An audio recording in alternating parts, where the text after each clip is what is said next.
Mr. President. Session resumed.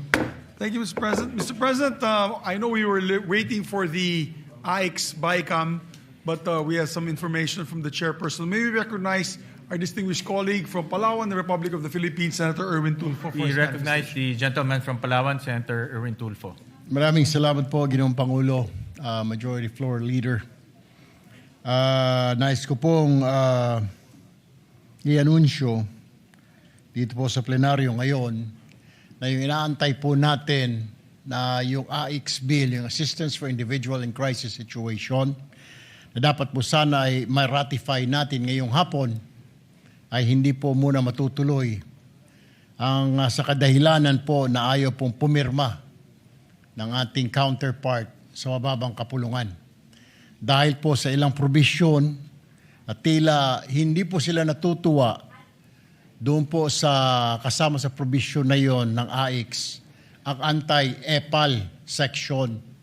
Ibig sabihin po na dapat ang pagbibigay ng AIX o ayuda ay wala ng kasamang politiko o siya mismo ang nagbibigay ng ayuda sa mga tao na ang pondo ay galing sa DSWD. Na sa totoo lamang po ay hindi naman po pera ito ng politiko, ito po ay pera ng taong bayan. Ito po yata, Ginoong Pangulo, ang hindi po natutuwa ang ating mga kasamahan sa bababang kapulungan. Kaya ayaw po nilang pirmahan at kailangan pa daw pag-aralan. So ito na naman po tayo, matetenga po ang batas na ito.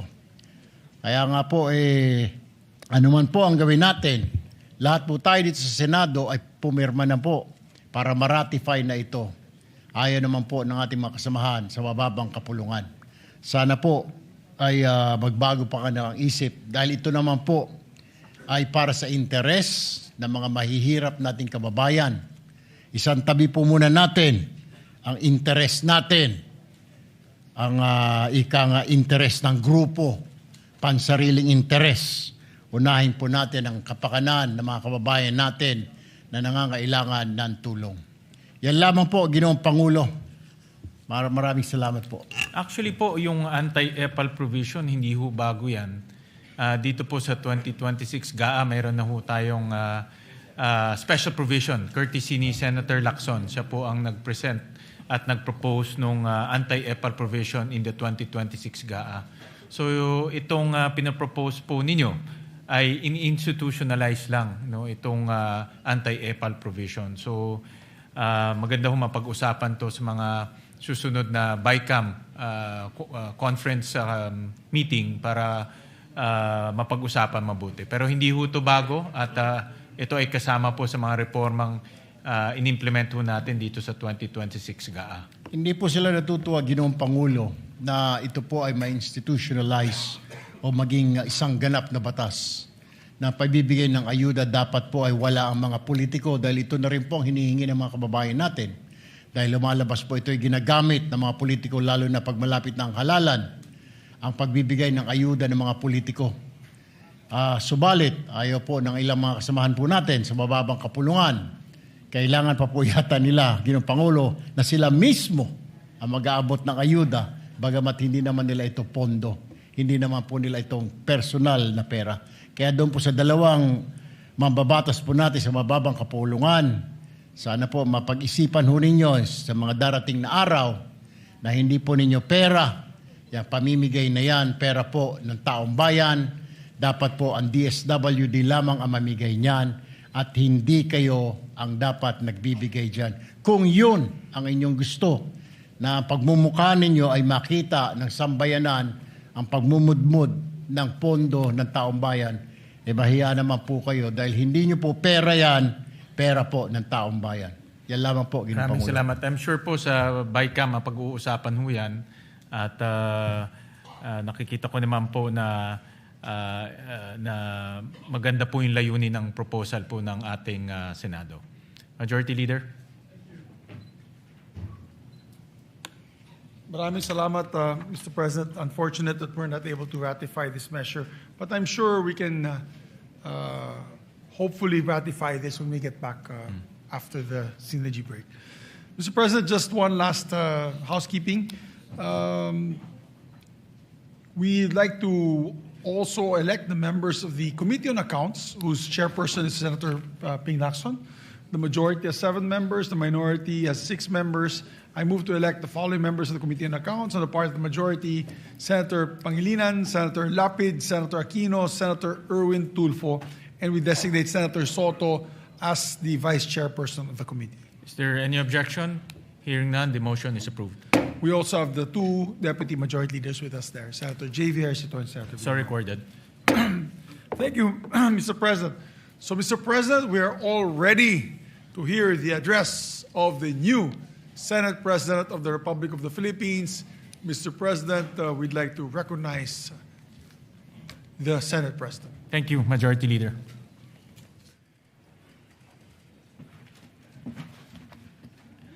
Magandang gabi po sa lahat. Mga iginagalang kong kasamaan sa Senado, mga kababayan, magandang araw po sa ating lahat. Una sa lahat, taos-pusong akong nagpapasalamat sa aking mga kapwa-senador sa tiwalang inyong ipinagkaloob. Tinatanggap ko ang tungkuling ito ng may buong kababaang loob at malinaw na pagkaunawa sa bigat ng responsibilidad na kaakibat nito. Humarap ako sa inyo bilang kapwa lingkod bayan. Handa akong makinig, makipagtulungan at ibuhos ang aking buong lakas upang gampanan ang tungkuling ipinagkatiwala sa atin. Ang pagkakataong maglingkod bilang Senate President ay hindi pangkaraniwang karangalan. Ito ay araw-araw na panawagan na maging huwaran sa paglilingkod. Higit sa lahat, ang tungkuling ito ay pananagutan sa Senado, sa ating saligang batas, at sa sambayanang Pilipino. Sapagkat ang tungkuling ito ay hindi tungkol sa iisang tao, kundi sa pangangalaga sa isang institusyong dapat magsilbi sa bawat Pilipino. Patid ng buong Senado ang panawagan ng mamamayan, magtrabaho ang lehislatura, tugunan ang mga suliraning kinakaharap ng ating bansa, at unahin ang tunay at agarang pangangailangan ng ating mga kababayan. Naririnig namin kayo. Sa gitna ng mataas na presyo ng langis at bilihin, epekto ng lindol sa Mindanao, banta ng Super El Nino at iba pang mahalagang usapin, iisa ang inaasahan ng taong bayan. Malasakit, aksyon at resulta. Kaya ngayong araw, nananawagan ako sa lahat ng aking kasamaan sa Senado, mayora man o minorya, na magsimula tayo muli. Magkaisa sa paglilingkod at harapin ng sama-sama ang mga hamon ng ating bansa.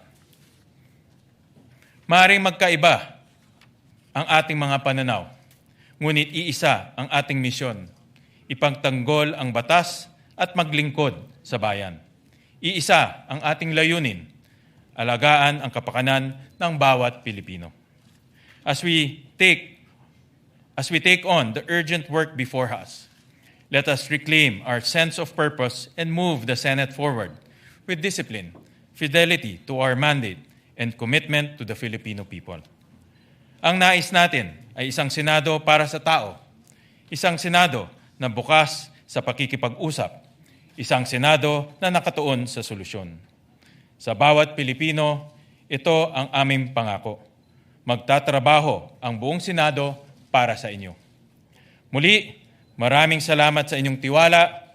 Sa abot ng aking makakaya, paglilingkuran ko ang institusyong ito at ang ating bayan ng may buong paggalang, sipag at katapatan.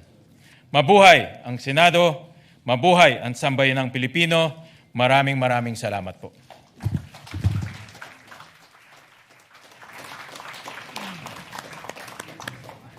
Congratulations, Mr. President. And we're very happy and moved that we finally can go back to work.